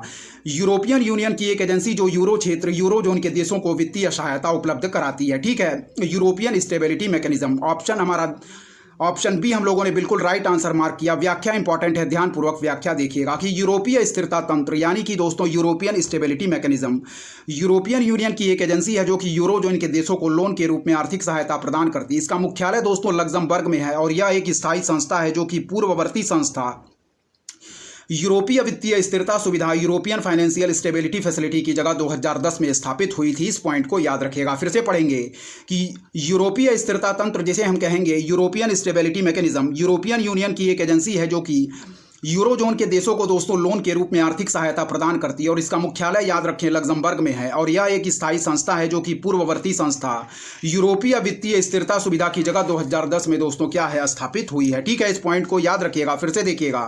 कह रहा है कि यूरोपीय स्थिरता तंत्र दोस्तों यूरोपियन यूनियन की एक एजेंसी है जो कि यूरोजोन के देशों को लोन के रूप में आर्थिक सहायता प्रदान करती। इसका मुख्यालय दोस्तों लग्जमबर्ग में है। यह एक स्थायी संस्था है जो कि पूर्ववर्ती संस्था यूरोपीय वित्तीय स्थिरता सुविधा की जगह 2010 में स्थापित हुई है। इस पॉइंट को याद रखिएगा। 2016 के प्रश्नों को हम लोगों ने देख लिया है। बढ़ेंगे दोस्तों 2015 के प्रश्नों की तरफ। इंपॉर्टेंट है, देखिएगा क्या कह रहे हैं हमारे 2015 के प्रश्न। ठीक है, इंपॉर्टेंट है। चलिए बढ़ेंगे 2015 के प्रश्नों की तरफ। ठीक है, ध्यानपूर्वक देखते रहें। सारे प्रश्न दोस्तों हमारे इंपॉर्टेंट है, ध्यानपूर्वक देखिएगा क्या कह रहे हैं 2015 में पूछे गए प्रश्न। ठीक है, चलिए देखेंगे। कह रहा दोस्तों कि एग्रीमेंट ऑन एग्रीकल्चर, ठीक है, agreement on the application of sanitary and phytosanitary measures और दोस्तों पीस क्लॉज शब्द प्रायः समाचारों में किसके मामलों के संदर्भ में आते हैं। ठीक है, फिर से देखिएगा 2015 में पढ़ेंगे दोस्तों। पहला प्रश्न जो पूछा गया है कह रहा है कि एग्रीमेंट ऑन एग्रीकल्चर, ठीक है, एग्रीमेंट ऑन एग्रीकल्चर और फिर दोस्तों कह रहा है कि agreement on the application of sanitary and phytosanitary measures. ठीक है, और दोस्तों पीस क्लॉज शब्द प्रायः समाचारों में किसके मामलों के संदर्भ में आते हैं। तो ऑप्शन सी हम बिल्कुल राइट आंसर मार्क करेंगे, यानी कि वर्ल्ड ट्रेड ऑर्गेनाइजेशन, विश्व व्यापार संगठन WTO हमारा बिल्कुल राइट आंसर होगा। फिर देखिएगा कि एग्रीमेंट ऑन एग्रीकल्चर और फिर कह रहा है दोस्तों कि agreement on the application of sanitary and phytosanitary measures और पीस क्लॉज शब्द प्रायः समाचारों में किसके मामलों के संदर्भ में आते हैं। ठीक है, तो ऑप्शन सी हम बिल्कुल राइट आंसर मार्क करेंगे दोस्तों, यानी कि WTO विश्व व्यापार संगठन हमारा बिल्कुल राइट आंसर होगा। ठीक है, एक बार और पढ़ेंगे। कह रहा दोस्तों कि एग्रीमेंट ऑन एग्रीकल्चर यानी कि दोस्तों हमारा agreement on the application of sanitary and phytosanitary measures और पीस क्लॉज शब्द प्रायः समाचारों में किसके मामलों के संदर्भ में आते हैं। तो ऑप्शन सी हम बिल्कुल राइट आंसर मार्क करेंगे, यानी कि WTO वर्ल्ड ट्रेड ऑर्गेनाइजेशन। ठीक है, चलिए इस प्रश्न की व्याख्या इंपॉर्टेंट है दोस्तों, ध्यानपूर्वक इस प्रश्न की हम व्याख्या देखेंगे क्या दिया गया है। देखिए ध्यानपूर्वक इंपॉर्टेंट है, व्याख्या इस प्रश्न की देखिएगा। चलिए पढ़ते हैं दोस्तों इस प्रश्न की व्याख्या क्या कह रही है, इंपॉर्टेंट है, ध्यानपूर्वक देखिए। कह रहा दोस्तों हमारा कि एग्रीमेंट ऑन एग्रीकल्चर, ठीक है, कह रहा है विश्व व्यापार संगठन की एक अंतर्राष्ट्रीय संधि है और उरुग्वे दौर की वार्ता के दौरान इस पर चर्चा हुई थी। फिर देखिएगा, कह रहा है कि एग्रीमेंट ऑन एग्रीकल्चर विश्व व्यापार संगठन की एक अंतर्राष्ट्रीय संधि है और उरुग्वे दौर की वार्ता के दौरान इस पर चर्चा हुई थी। ठीक है, कह रहा है कि agreement on the application of sanitary and phytosanitary measures 1 जनवरी क्या है 1995 को विश्व व्यापार संगठन के अस्तित्व में आने के साथ ही आया और यह समझौता दोस्तों खाद्य सुरक्षा और पशु तथा वनस्पति स्वास्थ्य विनियमनों के प्रति संवेदनशीलता उत्पन्न करता है। ठीक है, विश्व व्यापार संगठन की कार्यप्रणाली से जुड़ी हुई एक अन्य शब्दावली पीस क्लॉज है जो विभिन्न देशों में खाद्य सुरक्षा कार्यक्रमों व उन पर दी जाने वाली सब्सिडी से संबंधित है। और पीस क्लॉज शब्द दोस्तों विश्व व्यापार संगठन के 9वें मंत्रिस्तरीय स्तरीय सम्मेलन बाली में अस्तित्व में आया था। ठीक है, फिर देखिएगा क्या कह रहा है कि एग्रीमेंट ऑन एग्रीकल्चर जिसे हम कहते हैं विश्व व्यापार संगठन की एक अंतर्राष्ट्रीय संधि, उरुग्वे दौर की वार्ता के दौरान इस पर चर्चा हुई थी और agreement on the application of sanitary and phytosanitary measures 1 जनवरी 1995 को विश्व व्यापार संगठन के अस्तित्व में आने के साथ ही आया और यह समझौता दोस्तों खाद्य सुरक्षा और पशु तथा वनस्पति स्वास्थ्य विनियमनों के प्रति संवेदनशीलता उत्पन्न करता है। विश्व व्यापार संगठन की कार्यप्रणाली से जुड़ी हुई एक अन्य शब्दावली है पीस क्लॉज जो विभिन्न देशों में दोस्तों खाद्य सुरक्षा कार्यक्रमों व उन पर दी जाने वाली सब्सिडी से संबंधित है। ठीक है, पीस क्लॉज शब्द दोस्तों विश्व व्यापार संगठन के 9वें मंत्रिस्तरीय स्तरीय सम्मेलन बाली में अस्तित्व में आया था। इस पॉइंट को याद रखिएगा। ठीक है, एक बार और देख लेते हैं कि एग्रीमेंट ऑन एग्रीकल्चर विश्व व्यापार संगठन की एक अंतर्राष्ट्रीय संधि है, यानी कि इंटरनेशनल ट्रीटी है और उरुग्वे दौर की वार्ता के दौरान इस पर चर्चा हुई थी। Agreement on the application of sanitary and phytosanitary measures 1 जनवरी 1995 को विश्व व्यापार संगठन के अस्तित्व में आने के साथ ही आया और यह समझौता दोस्तों खाद्य सुरक्षा और पशु तथा वनस्पति स्वास्थ्य विनियमनों के प्रति संवेदनशीलता उत्पन्न करता है। विश्व व्यापार संगठन की कार्यप्रणाली से जुड़ी हुई एक अन्य शब्दावली है पीस क्लॉज जो विभिन्न देशों में खाद्य सुरक्षा कार्यक्रमों व उन पर दी जाने वाली सब्सिडी से संबंधित है। और याद रखें दोस्तों हमारा कि पीस क्लॉज शब्द जो दिया गया था वह विश्व व्यापार संगठन के 9वें मंत्रिस्तरीय स्तरीय सम्मेलन बाली में अस्तित्व में आया था। ठीक है, चलिए अब बढ़ेंगे दोस्तों हमारे ध्यानपूर्वक जो 2015 में पूछा गया दूसरा प्रश्न है उसकी तरफ ध्यानपूर्वक देखिएगा, इंपॉर्टेंट है। क्या कह रहा है 2015 में पूछा गया दूसरा प्रश्न इंपॉर्टेंट है। ठीक है, चलिए पढ़ेंगे दोस्तों क्या कह रहा है। देखिए कह रहा दोस्तों हमारा ध्यानपूर्वक देखिएगा क्या कह रहा है 2015 में पूछा गया दूसरा प्रश्न इंपॉर्टेंट है, ध्यानपूर्वक देखिएगा। ठीक है, चलिए पढ़ते हैं। चलिए देखिए दोस्तों, कह रहा है कि रुपए की परिवर्तनीयता से क्या तात्पर्य है। ठीक है, देखिएगा क्या कह रहा है, ध्यानपूर्वक देखिए। कह रहा है कि रुपए की परिवर्तनीयता से क्या तात्पर्य है। तो ऑप्शन सी हम लोगों ने बिल्कुल राइट आंसर मार्क किया है इसका, ध्यानपूर्वक पढ़िएगा। कह रहा है दोस्तों, क्या कह रहा है ऑप्शन सी हमारा कि रुपए को अन्य मुद्राओं में और अन्य मुद्राओं को रुपए में परिवर्तित करने की स्वतंत्र रूप से अनुज्ञा प्रदान करना। फिर देखिएगा, कह रहा है कि रुपए की परिवर्तनीयता से क्या तात्पर्य है, तो ऑप्शन सी हम लोगों ने बिल्कुल राइट आंसर मार्क किया। रुपए को दोस्तों अन्य मुद्राओं में और अन्य मुद्राओं को रुपए में परिवर्तित करने की स्वतंत्र रूप से दोस्तों क्या है, हमारी अनुज्ञा प्रदान करना। इस पॉइंट को याद रखिएगा। फिर से पढ़िएगा कि रुपए की परिवर्तनीयता से क्या तात्पर्य है, तो ऑप्शन सी हम लोगों ने बिल्कुल राइट आंसर मार्क किया। रुपए को दोस्तों अन्य मुद्राओं में और अन्य मुद्राओं को रुपए में परिवर्तित करने की स्वतंत्र रूप से दोस्तों अनुज्ञा प्रदान करना। इस पॉइंट को याद रखिएगा। व्याख्या भी इस प्रश्न की इंपॉर्टेंट है, ध्यानपूर्वक हम व्याख्या भी इसकी पढ़ेंगे। चलिए देखिएगा दोस्तों, क्या कह रही है इस प्रश्न की व्याख्या, इंपॉर्टेंट है, ध्यानपूर्वक पढ़ेंगे। देखिएगा, कह रहा दोस्तों कि रुपए की परिवर्तनीयता से आशय है कि रुपए को दोस्तों अन्य मुद्राओं में और अन्य मुद्राओं को रुपए में परिवर्तित करने की स्वतंत्र रूप से अनुज्ञा प्रदान करना। अतः विकल्प सी हमारा बिल्कुल सही होगा। कह रहा है कि भारत में दोस्तों चालू खाते पर रुपए की पूर्ण परिवर्तनीयता तो है, लेकिन पूंजी खाते पर अभी पूर्ण परिवर्तनीयता नहीं है। भारत में रुपए की पूर्ण परिवर्तनीयता से संबंधित कुछ महत्वपूर्ण तत्व निम्नवत दिए गए हैं, हम पढ़ेंगे। पहले उससे एक बार और दोस्तों पैरा को रिपीट करेंगे। देखिएगा, रुपए की परिवर्तनीयता से आशय है दोस्तों कि रुपए को अन्य मुद्राओं में और अन्य मुद्राओं को रुपए में परिवर्तित करने की स्वतंत्र रूप से अनुज्ञा प्रदान करना। ठीक है, अतः विकल्प सी हम बिल्कुल राइट आंसर मार्क करेंगे। भारत में चालू खाते पर रुपए की पूर्ण परिवर्तनीयता तो है, लेकिन पूंजी खाते पर अभी पूर्ण परिवर्तनीयता नहीं है। भारत में रुपए दोस्तों कह रहा है कि रुपए की पूर्ण परिवर्तनीयता से संबंधित कुछ महत्वपूर्ण तत्व निम्नवत दिए गए हैं। चलिए पहला पॉइंट पढ़िएगा ध्यानपूर्वक। कह रहा है कि भारत सरकार ने दोस्तों फरवरी 1994 में भुगतान शेष के चालू खाते पर रुपए की पूर्ण परिवर्तनीयता की घोषणा की थी, लेकिन पूंजी खाते पर परिवर्तनीयता न होने के कारण रुपए की परिवर्तनीयता आंशिक है। फिर देखिएगा कि भारत सरकार ने दोस्तों फरवरी 1994 में भुगतान शेष के चालू खाते पर रुपए की पूर्ण परिवर्तनीयता की घोषणा की थी, लेकिन पूंजी खाते पर परिवर्तनीयता ना होने के कारण रुपए की परिवर्तनीयता हमारी आंशिक है। नेक्स्ट पॉइंट पढ़िएगा कि पूंजी खाता पर दोस्तों परिवर्तनीयता के संबंध में रिजर्व बैंक द्वारा क्या है, एस तारापोर की अध्यक्षता में गठित समिति ने जून 1997 में कुछ निश्चित दशाओं की पूर्ति पर क्रमिक ढंग से पूंजी खाते पर परिवर्तनीयता की संतुष्टि की थी। फिर पढ़िएगा क्या कह रहा है, ध्यानपूर्वक देखिएगा दोस्तों, इंपॉर्टेंट है। फिर से पढ़िए, कह रहा है हमारा कि पूंजी खाते पर परिवर्तनीयता के संबंध में रिजर्व बैंक द्वारा दोस्तों क्या है, एस तारापोर की अध्यक्षता में गठित समिति ने जून 1997 में कुछ निश्चित दशाओं की पूर्ति पर क्रमिक ढंग से पूंजी खाते पर परिवर्तनीयता की संतुष्टि की थी। ठीक है, नेक्स्ट पॉइंट पढ़ेंगे। क्या कह रहा है दोस्तों, कह रहा है कि 2006 में गठित दोस्तों तारापोर सेकेंड समिति ने पूर्ण पूंजी खाता परिवर्तनीयता के लिए राजकोषीय सुदृढ़ीकरण तथा वित्तीय क्षेत्र सुधार जैसी पूर्व शर्तें रखी थी। फिर पढ़िएगा कि 2006 में गठित दोस्तों तारापोर समिति ने पूर्ण पूंजी खाता परिवर्तनीयता के लिए क्या है, राजकोषीय सुदृढ़ीकरण तथा वित्तीय क्षेत्र सुधार जैसी पूर्व शर्तें रखी थी। इस पॉइंट को दोस्तों याद रखिएगा। ठीक है, चलिए बढ़ेंगे दोस्तों तीसरे नंबर प्रश्न की तरफ, जो कि हमारा 2015 में दोस्तों पूछा गया है। इंपॉर्टेंट है, ध्यानपूर्वक देखिएगा। क्या कह रहा है, 2015 में पूछा गया तीसरा प्रश्न। ठीक है, चलिए पढ़ते हैं दोस्तों, ध्यानपूर्वक देखेंगे क्या कह रहा है। 2015 में पूछा गया तीसरा प्रश्न, इंपॉर्टेंट है, देखिएगा। ठीक है, चलिए पढ़ते हैं। कह रहा है कि अंतरराष्ट्रीय नकदी लिक्विडिटी की समस्या निम्नलिखित में से किसकी अनुपलब्धता से संबंधित है। फिर देखिएगा, अंतरराष्ट्रीय नकदी यानी कि लिक्विडिटी की समस्या दोस्तों निम्नलिखित में से किसकी अनुपलब्धता से संबंधित है। फिर देखिएगा, अंतरराष्ट्रीय नकदी यानी कि लिक्विडिटी की समस्या दोस्तों निम्नलिखित में से किसकी अनुपलब्धता से संबंधित है, तो ऑप्शन सी हम बिल्कुल राइट आंसर मार्क करेंगे दोस्तों, यानी कि डॉलर और अन्य दुर्लभ मुद्राएं जिसे हम हार्ड करेंसीज कहते हैं। फिर देखिएगा, कह रहा है हमारा कि अंतरराष्ट्रीय नकदी यानी कि लिक्विडिटी की समस्या निम्नलिखित में से किसकी अनुपलब्धता से संबंधित है, तो बिल्कुल राइट आंसर मार्क करेंगे ऑप्शन सी, डॉलर और अन्य दुर्लभ मुद्राएं जिसे हम कहते हैं दोस्तों हार्ड करेंसीज। ठीक है, फिर पढ़िएगा कि अंतरराष्ट्रीय नकदी की समस्या निम्नलिखित में से किसकी अनुपलब्धता से संबंधित है, तो ऑप्शन सी हम लोगों ने बिल्कुल राइट आंसर मार्क किया, डॉलर और दोस्तों अन्य दुर्लभ मुद्राएं जिसे हम कहते हैं हार्ड करेंसीज। ठीक है, ध्यानपूर्वक देखिएगा, सारे प्रश्न दोस्तों हमारे इंपॉर्टेंट दिए गए हैं। चलिए इस प्रश्न की व्याख्या पढ़ते हैं, देखते हैं इस प्रश्न की व्याख्या क्या दी गई है। इंपॉर्टेंट है, ध्यानपूर्वक देखिएगा। ठीक है, चलिए इस प्रश्न की व्याख्या की तरफ हम बढ़ते हैं दोस्तों, ध्यानपूर्वक देखिएगा। इस प्रश्न की व्याख्या हमारी इंपॉर्टेंट है। ठीक है, चलिए पढ़ेंगे दोस्तों इस प्रश्न की व्याख्या को, देखिएगा ध्यानपूर्वक क्या दिया गया है, इंपॉर्टेंट है। चलिए देखिए, कह रहा दोस्तों कि भुगतान घाटे को वित्त पोषित करने के लिए राष्ट्रीय मौद्रिक प्राधिकारी के पास उपलब्ध संसाधनों में अंतरराष्ट्रीय तरलता का होना आवश्यक रूप से क्या है दोस्तों, शामिल है। ठीक है, फिर देखिएगा, कह रहा है कि भुगतान घाटे को वित्त पोषित करने के लिए राष्ट्रीय मौद्रिक प्राधिकारी के पास उपलब्ध संसाधनों में अंतरराष्ट्रीय तरलता का होना आवश्यक रूप से शामिल है। ठीक है, चलिए आगे भी पढ़ेंगे दोस्तों, देखेंगे क्या दी गई है इस प्रश्न की व्याख्या। पढ़िएगा।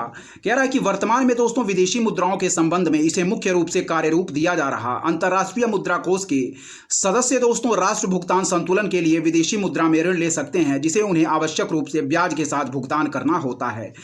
प्रत्येक सदस्य इस प्रकार से दोस्तों अपने कोटे का 25% तुरंत ऋण ले सकता है। खरीद के लिए उपलब्ध राशि स्पेशल ड्राइंग राइट्स में दोस्तों वर्णित है, जिसका मूल्य 5 मुद्राओं यानी कि अमेरिकी डॉलर, यूरो, जापानी येन, ब्रिटिश पाउंड स्टर्लिंग तथा चाइनीज रेनमिनबी है। ठीक है।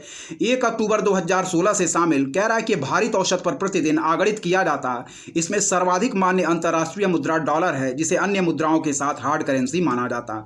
इन्हीं की दोस्तों अनुपलब्धता से अंतर्राष्ट्रीय नकदी की समस्या संबंधित है। इस पॉइंट को याद रखिएगा। फिर से पढ़ेंगे कि भुगतान घाटे को वित्त पोषित करने के लिए राष्ट्रीय मौद्रिक प्राधिकारी के पास उपलब्ध संसाधनों में अंतर्राष्ट्रीय तरलता का होना आवश्यक रूप से शामिल है। और कह रहा है कि वर्तमान में दोस्तों विदेशी मुद्राओं के संबंध में इसे मुख्य रूप से कार्यरूप दिया जा रहा। अंतर्राष्ट्रीय मुद्रा कोष के सदस्य दोस्तों राष्ट्र भुगतान संतुलन के लिए विदेशी मुद्रा में ऋण ले सकते हैं, जिसे उन्हें आवश्यक रूप से ब्याज के साथ भुगतान करना होता है। कह रहा है कि प्रत्येक सदस्य इस प्रकार से अपने कोटे का 25% तुरंत ऋण ले सकता है। खरीद के लिए उपलब्ध राशि स्पेशल ड्राइंग राइट्स में वर्णित है, जिसका मूल्य दोस्तों 5 मुद्राओं याद रखिएगा, अमेरिकी डॉलर, फिर होगा दोस्तों यूरो, फिर होगा दोस्तों जापानी येन, फिर होगा ब्रिटिश पाउंड स्टर्लिंग तथा चाइनीज रेनमिनबी। ठीक है। अमेरिकी डॉलर, यूरो, जापानी येन, ब्रिटिश पाउंड स्टर्लिंग तथा चाइनीज रेनमिनबी। ठीक है। फिर देखिएगा रेनमिनबी को दोस्तों याद रखिए 1 अक्टूबर 2016 से शामिल किया गया। कह रहा है कि इसके भारित औसत पर प्रतिदिन आगणित किया जाता है और इसमें दोस्तों सर्वाधिक मान्य जो अंतर्राष्ट्रीय मुद्रा है वह है हमारी डॉलर, जिसे अन्य मुद्राओं के साथ हार्ड करेंसी माना जाता है। और कह रहा है कि इन्हीं की अनुपलब्धता से अंतर्राष्ट्रीय नकदी की समस्या दोस्तों हमारी संबंधित है। ठीक है। चलिए 2014 में पूछे गए प्रश्न की तरफ बढ़ेंगे, देखेंगे क्या कह रहे हैं हमारे 2014 में पूछे गए प्रश्न। इंपॉर्टेंट है, ध्यानपूर्वक देखिएगा। कह रहा है कि भुगतान संतुलन के संदर्भ में निम्नलिखित में से किससे या किनसे हमारा चालू खाता बनता है। फिर देखिएगा। कह रहा है कि भुगतान संतुलन के संदर्भ में निम्नलिखित में से किससे या किनसे हमारा चालू खाता यानी कि करंट अकाउंट बनता है। ठीक है। फिर देखिएगा। पहला कह रहा है दोस्तों व्यापार संतुलन, दूसरा कह रहा है विदेशी परिसंपत्तियां, तीसरा कह रहा है दोस्तों अदृश्यों का संतुलन और चौथा कह रहा है विशेष आहरण अधिकार। ठीक है।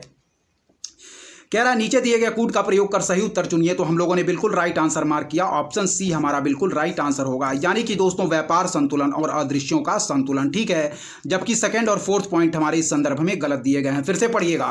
कह रहा दोस्तों हमारा कि भुगतान संतुलन के संदर्भ में निम्नलिखित में से किसे या किनसे दोस्तों हमारा चालू खाता बनता है। ठीक है।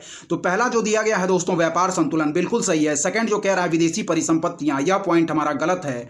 और थर्ड पॉइंट जो कह रहा है कि अदृश्यों का संतुलन, तो यह भी पॉइंट हमारा सही है। और फोर्थ पॉइंट जो कह रहा है विशेष आहरण अधिकार यानी कि एसडीआर की बात कर रहा है, स्पेशल ड्राइंग राइट, तो यह भी पॉइंट हमारे गलत दिए गए हैं। ऑप्शन सी हम लोगों ने बिल्कुल राइट आंसर मार्क किया। व्याख्या इस प्रश्न की इंपॉर्टेंट है, ध्यानपूर्वक देखिएगा क्या कह रही है इस प्रश्न की व्याख्या। चलिए व्याख्या दोस्तों देखते हैं ध्यानपूर्वक। चलिए व्याख्या दोस्तों पढ़ते हैं, इंपॉर्टेंट है, देखिएगा।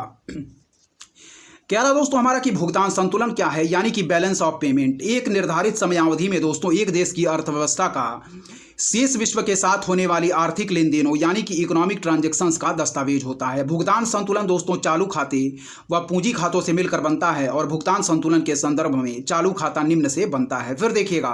कह रहा है हमारा कि भुगतान संतुलन यानी कि बैलेंस ऑफ पेमेंट दोस्तों एक निर्धारित समयावधि में एक देश की अर्थव्यवस्था का शेष विश्व के साथ होने वाले आर्थिक लेन देनों यानी कि इकोनॉमिक ट्रांजैक्शंस का दस्तावेज होता है। भुगतान संतुलन चालू खातों व पूंजी खातों से मिलकर बनता है। और कह रहा है दोस्तों ध्यानपूर्वक क्या कह रहा है, ध्यानपूर्वक देखिएगा, इंपॉर्टेंट है, क्या कह रहा है देखिए। कह रहा दोस्तों कि भुगतान संतुलन के संदर्भ में चालू खाता निम्न से बनता है। पहला पढ़िएगा व्यापार संतुलन, इसमें दोस्तों किसी देश के आयात एवं निर्यात के मूल्यों का अंतर सम्मिलित किया जाता। पहला पढ़िएगा। कह रहा है कि व्यापार संतुलन, इसमें दोस्तों किसी देश के आयात एवं निर्यात के मूल्यों का अंतर सम्मिलित किया जाता है। नेक्स्ट पॉइंट पढ़िएगा अदृश्य कुल। कह रहा है इसमें दोस्तों सेवाएं, अंतरण एवं आय को सम्मिलित किया जाता है। ठीक है। इसमें सेवाएं, अंतरण एवं आय को सम्मिलित किया जाता है। फिर देखिएगा। कह रहा है कि भुगतान संतुलन दोस्तों एक निर्धारित समयावधि में एक देश की अर्थव्यवस्था का शेष विश्व के साथ होने वाले आर्थिक लेन देनों का दस्तावेज होता है। कह रहा है कि भुगतान संतुलन चालू व पूंजी खातों से मिलकर बनता और भुगतान संतुलन के संदर्भ में दोस्तों हमारा याद रखिए कि भुगतान संतुलन के संदर्भ में चालू खाता हमारा निम्न से बनता है। पहला है व्यापार संतुलन, जिसमें दोस्तों किसी देश के आयात एवं निर्यात के मूल्यों का अंतर सम्मिलित किया जाता। और सेकंड पॉइंट कह रहा है अदृश्य कुल, इसमें दोस्तों सेवाएं, अंतरण एवं आय को सम्मिलित किया जाता। ठीक है। चलिए आगे भी कुछ पॉइंट दिए गए हैं, उनको भी हम देख लेते हैं, क्या दिए गए हैं देखिएगा। कह रहा दोस्तों कि भुगतान संतुलन के संदर्भ में पूंजी खाता हमारा निम्न से बनता है। पहला कह रहा दोस्तों बाह्य सहायता, ठीक है।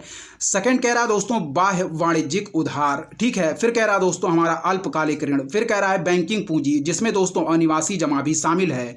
और फिर कह रहा है कि विदेशी निवेश जिसमें दोस्तों प्रत्यक्ष विदेशी निवेश, पोर्टफोलियो निवेश शामिल हैं। और फिर कह रहा दोस्तों अन्य प्रवाह, ठीक है। फिर देखिएगा कह रहा है कि भुगतान संतुलन के संदर्भ में पूंजी खाता निम्न से बनता है। पहला कह रहा दोस्तों बाह्य सहायता, ठीक है। सेकंड कह रहा दोस्तों बाह्य वाणिज्यिक उधार। फिर कह रहा दोस्तों अल्पकालिक ऋण। फिर कह रहा है बैंकिंग पूंजी जिसमें दोस्तों अनिवासी जमा भी शामिल है। फिर कह रहा है कि विदेशी निवेश जिसमें दोस्तों प्रत्यक्ष विदेशी निवेश, पोर्टफोलियो निवेश शामिल है। और फिर कह रहा दोस्तों अन्य प्रवाह। तो इस पॉइंट को याद रखिएगा, ठीक है। चलिए अब बढ़ेंगे दोस्तों 2013 में पूछे गए प्रश्नों की तरफ। ध्यानपूर्वक देखिएगा क्या कह रहे हैं हमारे 2013 में पूछे गए प्रश्न, उनको हम ध्यानपूर्वक देखते हैं। इंपॉर्टेंट है, चलिए देखिएगा दोस्तों 2013 में पूछे गए प्रश्नों को हम देखेंगे, ठीक है। इंपॉर्टेंट है, देखिएगा। चलिए दोस्तों कह रहा है कि किसी देश का भुगतान संतुलन किसका व्यवस्थित अभिलेख है, ठीक है। देखिएगा कह रहा है किसी देश का भुगतान संतुलन किसका व्यवस्थित अभिलेख है। तो ऑप्शन ए हम लोगों ने बिल्कुल राइट आंसर मार्क किया कि किसी निर्धारित समय के दौरान सामान्यतः एक वर्ष में किसी देश का समस्त आयात और निर्यात का लेन देन, ठीक है। फिर देखिएगा बैलेंस ऑफ पेमेंट की दोस्तों बात कर रहा है, ठीक है। देखिएगा बीओपी की, किसी देश का भुगतान संतुलन किसका दोस्तों व्यवस्थित हमारा अभिलेख है। तो ऑप्शन ए हम लोगों ने बिल्कुल राइट आंसर मार्क किया, किसी निर्धारित समय के दौरान सामान्यतः एक वर्ष में किसी देश का समस्त दोस्तों आयात और निर्यात का लेन देन। फिर देखिएगा किसी देश का भुगतान संतुलन किसका व्यवस्थित अभिलेख है। तो ऑप्शन ए बिल्कुल राइट आंसर मार्क करेंगे, किसी निर्धारित समय के दौरान सामान्यतः एक वर्ष में किसी देश का समस्त आयात और निर्यात का लेन देन, ठीक है। ऑप्शन ए हम लोगों ने बिल्कुल राइट आंसर मार्क किया। चलिए भुगतान संतुलन के बारे में व्याख्या देख लेंगे, इंपॉर्टेंट है, बैलेंस ऑफ पेमेंट, ठीक है। चलिए देखिए कह रहा है कि भुगतान संतुलन दोस्तों आंकड़े हमारे व्यवस्थित रूप से एक निश्चित समयावधि में एक अर्थव्यवस्था के पूरे विश्व के साथ आर्थिक लेन देनों को दर्शाते हैं। अतः विकल्प ए हमारा बिल्कुल राइट आंसर होगा। कह रहा है कि भारत का रिजर्व बैंक इन आंकड़ों को संग्रहित और प्रसारित करने के लिए जिम्मेदार है। और भारत में भुगतान संतुलन में मुख्यतः दोस्तों चालू खाता और पूंजी खाता शामिल होते हैं, ठीक है। देखिएगा चालू खाता में दोस्तों व्यापार संतुलन, आयात एवं निर्यात का अंतर तथा अदृश्य मदें यानी कि सेवाएं, आय एवं नगर अंतरण शामिल किए जाते हैं। जबकि दोस्तों पूंजी खाता में हम बाह्य सहायता, बाह्य वाणिज्यिक उधारियां, विदेशी निवेश, अल्पकालिक ऋण, बैंकिंग पूंजी जिसमें अनिवासी जमाएं भी शामिल हैं आदि शामिल किए जाते हैं, ठीक है। फिर देखिएगा कह रहा है हमारा कि भुगतान संतुलन आंकड़े दोस्तों व्यवस्थित रूप से एक निश्चित समयावधि में एक अर्थव्यवस्था के पूरे विश्व के साथ आर्थिक लेन देनों को दर्शाते हैं। अतः विकल्प ए हमारा बिल्कुल राइट आंसर होगा। भारत का रिजर्व बैंक इन आंकड़ों को संग्रहित और प्रसारित करने के लिए जिम्मेदार है। भारत में दोस्तों भुगतान संतुलन में मुख्यतः चालू खाता और पूंजी खाता शामिल होते हैं। और चालू खाता में व्यापार संतुलन, आयात एवं निर्यात का अंतर तथा अदृश्य मदें, सेवाएं, आय एवं नगर अंतरण शामिल किए जाते। जबकि पूंजी खाता में दोस्तों बाह्य सहायता, याद रखें, बाह्य वाणिज्यिक उधारियां, विदेशी निवेश जिसे हम कहेंगे एफडीआई यानी कि दोस्तों फॉरेन डायरेक्ट इन्वेस्टमेंट और फॉरेन पोर्टफोलियो इन्वेस्टमेंट, अल्पकालिक ऋण, बैंकिंग पूंजी जिसमें दोस्तों अनिवासी जमाएं भी शामिल हैं आदि शामिल किए जाते। चलिए 2013 में पूछे गए दूसरे प्रश्न की तरफ बढ़ेंगे, देखेंगे क्या कह रहा है। 2013 में पूछा गया दूसरा प्रश्न इंपॉर्टेंट है, ध्यानपूर्वक देखिएगा। कह रहा है कि निम्नलिखित में से कौन से हमारे पूंजीगत लेखा की रचना करते हैं। फिर देखिएगा निम्नलिखित में से कौन से हमारे पूंजीगत लेखा की रचना करते। तो पहला कह रहा है दोस्तों विदेशी ऋण, दूसरा कह रहा है प्रत्यक्ष विदेशी निवेश, तीसरा कह रहा है निजी प्रेषित धन और फिर कह रहा है दोस्तों चौथा हमारा पोर्टफोलियो निवेश। कह रहा है कि नीचे दिए गए कूट का प्रयोग कर सही उत्तर चुनिए। तो ऑप्शन बी हम लोगों ने बिल्कुल राइट आंसर मार्क किया, यानी कि फर्स्ट, सेकंड और फोर्थ। फिर देखिएगा विदेशी ऋण, सेकंड होगा प्रत्यक्ष विदेशी निवेश और फिर होगा दोस्तों हमारा पोर्टफोलियो निवेश, जबकि थर्ड पॉइंट हमारा इस संदर्भ में गलत दिया गया है, ठीक है। फिर देखिए कि निम्नलिखित में से कौन से हमारे पूंजीगत लेखा की रचना करते हैं। तो हम लोगों ने बिल्कुल राइट आंसर मार्क किया, विदेशी ऋण यानी कि फॉरेन लोन। फिर कह रहा है दोस्तों एफडीआई जिसे हम कहते हैं फॉरेन डायरेक्ट इन्वेस्टमेंट। थर्ड कह रहा है दोस्तों निजी प्रेषित धन जो कि हमारा गलत होगा। और चौथा कह रहा है पोर्टफोलियो निवेश यानी कि फॉरेन पोर्टफोलियो इन्वेस्टमेंट, ठीक है। नीचे दिए गए कूट का प्रयोग कर सही उत्तर चुनिए। तो ऑप्शन बी हम लोगों ने बिल्कुल राइट आंसर मार्क किया। व्याख्या इंपॉर्टेंट है, चलिए दोस्तों व्याख्या भी देखते हैं। ऑप्शन बी हम लोगों ने बिल्कुल राइट आंसर मार्क किया, ठीक है। चलिए देखिए क्या कह रही है इस प्रश्न की व्याख्या इंपॉर्टेंट है, ध्यानपूर्वक देखिएगा। चलिए देखिए कह रहा है दोस्तों कि हमारा पूंजीगत लेखा यानी कि कैपिटल अकाउंट भुगतान संतुलन के अभिलेख का महत्वपूर्ण भाग होता है। जो घटक दोस्तों पूंजीगत लेखा अथवा खाता की रचना करते हैं वे निम्नवत हैं। फिर देखिएगा कि पूंजीगत लेखा जिसे हम कहेंगे कैपिटल अकाउंट भुगतान संतुलन के अभिलेख का महत्वपूर्ण भाग होता है। जो घटक दोस्तों पूंजीगत लेखा अथवा खाता की रचना करते हैं वे निम्नवत हैं। चलिए पहला पढ़ेंगे, कह रहा है कि विदेशी सहायता यानी कि एक्सटर्नल असिस्टेंस। ठीक है, पहला है दोस्तों हमारा विदेशी सहायता यानी कि एक्सटर्नल असिस्टेंस की बात कर रहा है। दूसरा देखिएगा विदेशी वाणिज्यिक उधार यानी कि एक्सटर्नल कॉमर्शियल बोरोइंग। ठीक है, कह रहा है ईसीबी यानी कि एक्सटर्नल कॉमर्शियल बोरोइंग की बात कर रहा है, विदेशी वाणिज्यिक उधार। फिर देखिएगा अल्पावधि विदेशी ऋण दोस्तों। फिर कह रहा है बैंकिंग पूंजी जिसमें अनिवासी जमाएं भी शामिल हैं। फिर कह रहा है दोस्तों विदेशी निवेश जिसमें दोस्तों हमारा फॉरेन डायरेक्ट इन्वेस्टमेंट और दोस्तों फॉरेन पोर्टफोलियो इन्वेस्टमेंट दोनों शामिल हैं। और अन्य प्रवाह। ठीक है, कह रहा है कि निजी प्रेषित आय हमारा चालू खाते की मद है, इस पॉइंट को याद रखिएगा, ना कि पूंजी खाते की। फिर देखिएगा पूंजीगत लेखा जिसे हम कहते हैं दोस्तों कैपिटल अकाउंट, भुगतान संतुलन के अभिलेख का एक महत्वपूर्ण भाग होता है। जो घटक दोस्तों पूंजीगत लेखा अथवा खाता की रचना करते हैं वे निम्नवत हैं। पहला पॉइंट पढ़िएगा विदेशी सहायता दोस्तों एक्सटर्नल असिस्टेंस। फिर सेकंड कह रहा है कि विदेशी वाणिज्यिक उधार। फिर थर्ड कह रहा है दोस्तों अल्पावधि विदेशी ऋण। फिर कह रहा है दोस्तों बैंकिंग पूंजी जिसमें हमारी अनिवासी जमाएं भी शामिल हैं। फिर पढ़ेंगे दोस्तों विदेशी निवेश जिसमें दोस्तों एफडीआई यानी कि फॉरेन डायरेक्ट इन्वेस्टमेंट और फॉरेन पोर्टफोलियो इन्वेस्टमेंट दोनों शामिल हैं। और फिर कह रहा दोस्तों हमारा अन्य प्रवाह, जबकि दोस्तों जो थर्ड पॉइंट दिया गया था निजी प्रेषित आय प्राइवेट रेमिटेंसेस या हमारे चालू खाते के मद हैं, इस पॉइंट को याद रखिएगा। ठीक है, चलिए आगे दोस्तों देखेंगे कौन कौन से प्रश्न हमारे पूछे गए हैं। फिर आगे के वर्षों के प्रश्नों को हम देखेंगे, ध्यानपूर्वक देखते रहिएगा दोस्तों। सारे प्रश्न हमारी आगामी परीक्षा जो 16 जून 2024 को लगी हुई है उसकी दृष्टि से मोस्ट इंपॉर्टेंट होंगे, इसलिए सारे प्रश्नों को दोस्तों आप लोग ध्यानपूर्वक देखते चलिए और उसकी व्याख्या भी आप लोग देखते चलिए। ठीक है दोस्तों, और यदि आपको हमारा कंटेंट पसंद आ रहा है तो हमारे चैनल उद्देश्य क्लासेस 91 को जरूर सब्सक्राइब करें, लाइक करें, अपने दोस्तों के बीच शेयर करें और ऐसे ही दोस्तों लगातार पढ़ते रहें। चलिए दोस्तों आगे के प्रश्नों की तरफ हम बढ़ेंगे, देखेंगे आगे के प्रश्न हमारे।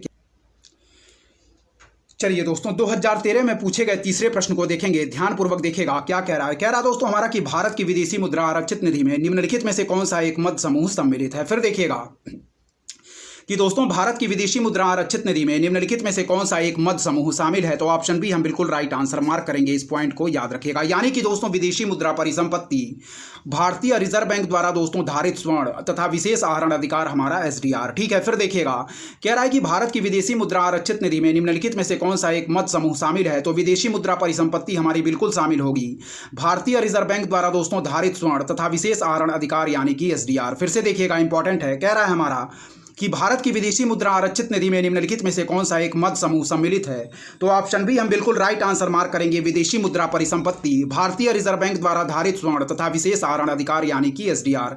ऑप्शन बी हम लोग बिल्कुल राइट आंसर मार्क करेंगे। फिर देखिएगा भारत की विदेशी मुद्रा आरक्षित निधि में निम्नलिखित में से कौन सा एक मद समूह सम्मिलित है, तो विदेशी मुद्रा परिसंपत्ति होगी दोस्तों भारतीय रिजर्व बैंक द्वारा धारित स्वर्ण होगा और विशेष आहरण अधिकार एसडीआर होगा। ठीक है, ऑप्शन बी हम लोग बिल्कुल राइट आंसर मार्क करेंगे। एक बार और देखिएगा विदेशी मुद्रा परिसंपत्ति भारतीय रिजर्व बैंक द्वारा धारित हमारे स्वर्ण होगा तथा विशेष आहरण अधिकार एसडीआर होगा यानी कि स्पेशल ड्राइंग राइट्स। व्याख्या इंपॉर्टेंट है, ध्यानपूर्वक व्याख्या इसकी पढ़िएगा, क्या कह रहे हैं इस प्रश्न की व्याख्या इंपॉर्टेंट है, देखिएगा। ठीक है, चलिए देखिए कह रहा दोस्तों हमारा कि भारत की विदेशी मुद्रा आरक्षित निधि में क्या है, ध्यानपूर्वक देखिएगा। कह रहा है कि भारत की विदेशी मुद्रा आरक्षित निधि में विदेशी मुद्रा परिसंपत्ति भारतीय रिजर्व बैंक द्वारा धारित स्वर्ण विशेष आहरण अधिकार जिसे हम कहेंगे एसडीआर एवं अंतरराष्ट्रीय मुद्रा कोष में भारत की आरक्षित अवस्थिति शामिल है।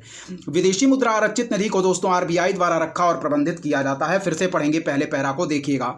कह रहा है कि भारत की विदेशी मुद्रा आरक्षित निधि में दोस्तों विदेशी मुद्रा परिसंपत्ति भारतीय रिजर्व बैंक द्वारा दोस्तों धारित स्वर्ण विशेष आहरण अधिकार जिसे हम कहते हैं स्पेशल ड्राइंग राइट्स और अंतरराष्ट्रीय मुद्रा कोष यानी कि इंटरनेशनल मॉनेटरी फंड में भारत की आरक्षित अवस्थिति शामिल है। ठीक है, विदेशी मुद्रा आरक्षित निधि को दोस्तों आरबीआई द्वारा रखा और प्रबंधित किया जाता है। ठीक है, कह रहा है कि यहाँ यह भी ध्यान रखने योग्य है कि यद्यपि दोस्तों विदेशी मुद्रा परिसंपत्ति हमारी प्रमुख मुद्राओं डॉलर, यूरो, पाउंड स्टर्लिंग और जापानी येन में रखी जाती, लेकिन विदेशी मुद्रा भंडार की गणना एवं अभिव्यक्ति केवल अमेरिकी डॉलर में होती है। कुल विदेशी मुद्रा परिसंपत्ति प्रत्यक्ष निवेश, पोर्टफोलियो निवेश और अन्य निवेश के रूप में प्राप्त होती है, इस पॉइंट को याद रखिएगा। ठीक है, फिर से पढ़ लेंगे। कह रहा दोस्तों ध्यानपूर्वक देखिएगा हमारा कि भारत की विदेशी मुद्रा आरक्षित निधि में विदेशी मुद्रा परिसंपत्ति भारतीय रिजर्व बैंक द्वारा धारित स्वर्ण विशेष आहरण अधिकार दोस्तों एवं अंतरराष्ट्रीय मुद्रा कोष में भारत की आरक्षित अवस्थिति शामिल है और विदेशी मुद्रा कह रहा है कि विदेशी मुद्रा आरक्षित निधि को आरबीआई द्वारा रखा और प्रबंधित किया जाता है। ठीक है, फिर देखिएगा यहाँ यह भी ध्यान रखने योग्य है कि यदि दोस्तों विदेशी मुद्रा परिसंपत्ति प्रमुख मुद्राओं डॉलर, यूरो, पाउंड स्टर्लिंग और जापानी येन में रखी जाती है, लेकिन विदेशी मुद्रा भंडार की गणना एवं अभिव्यक्ति केवल अमेरिकी डॉलर में होती है। कुल विदेशी मुद्रा परिसंपत्ति हमारी प्रत्यक्ष निवेश, पोर्टफोलियो निवेश और अन्य निवेश के रूप में प्राप्त होती है। ठीक है, चलिए दोस्तों 2012 में पूछे गए प्रश्न को देखेंगे। क्या कह रहा है 2012 में पूछा गया प्रश्न, देखिएगा। कह रहा है कि निम्नलिखित में से किस या किन परिस्थिति या परिस्थितियों में पूंजीगत लाभ हो सकता है। पहला पॉइंट कह रहा है जब किसी उत्पाद के विक्रय में वृद्धि हो। ठीक है, दूसरा कह रहा है जब किसी संपत्ति के मूल्य में प्राकृतिक वृद्धि हो, और थर्ड पॉइंट कह रहा है जब आप कोई रंग चित्र खरीदें और उसकी लोकप्रियता बढ़ने के कारण उसके मूल्य में वृद्धि हो। तो बिल्कुल राइट आंसर मार्क करेंगे दोस्तों हम, वह है हमारा ऑप्शन बी, केवल सेकंड और थर्ड। यानी कि दोस्तों जो सेकंड पॉइंट कह रहा है कि जब किसी संपत्ति के मूल्य में प्राकृतिक वृद्धि हो और जब आप कोई रंग चित्र खरीदें और उसकी लोकप्रियता बढ़ने के कारण उसके मूल्य में वृद्धि हो, जबकि इस संदर्भ में फर्स्ट पॉइंट हमारा गलत दिया गया। कह रहा है कि निम्नलिखित में से किस या किन परिस्थिति या परिस्थितियों में पूंजीगत लाभ, यानी कि दोस्तों क्या है हमारा पूंजीगत लाभ हो सकता है। तो पहला पॉइंट कह रहा है कि जब किसी उत्पाद के विक्रय में वृद्धि हो, तो पहला पॉइंट हमारा बिल्कुल गलत दिया गया है। और जो सेकंड पॉइंट कह रहा है कि जब किसी संपत्ति के मूल्य में प्राकृतिक वृद्धि हो, तो यह पॉइंट हमारा बिल्कुल सही है। और थर्ड पॉइंट कह रहा है जब आप कोई रंग चित्र खरीदें और उसकी लोकप्रियता बढ़ने के कारण उसके मूल्य में वृद्धि हो। तो ऑप्शन बी हमारा बिल्कुल राइट आंसर होगा, यानी कि ऑप्शन बी सेकंड और थर्ड हम बिल्कुल राइट आंसर मार्क करेंगे, जबकि इस संदर्भ में फर्स्ट पॉइंट हमारा गलत दिया गया है। ठीक है दोस्तों, तो इस वीडियो में दोस्तों हम लोग यहीं तक रखते हैं। इसके बाकी बचे हुए पार्ट को हम लोग नेक्स्ट वीडियो में कवर करेंगे। तब तक दोस्तों जिन प्रश्नों को हम लोग हल कर चुके हैं उन प्रश्नों से आप लोग लगातार दोस्तों रिवीजन करते चलिए, क्योंकि परीक्षाएं दोस्तों पास में लगी हुई हैं। हमारे चैनल की तरफ से अच्छा कंटेंट प्रोवाइड करने की आपको पूरी कोशिश की जाएगी। तब तक दोस्तों लगातार पढ़ते रहें। धन्यवाद। जय हिंद, जय भारत दोस्तों।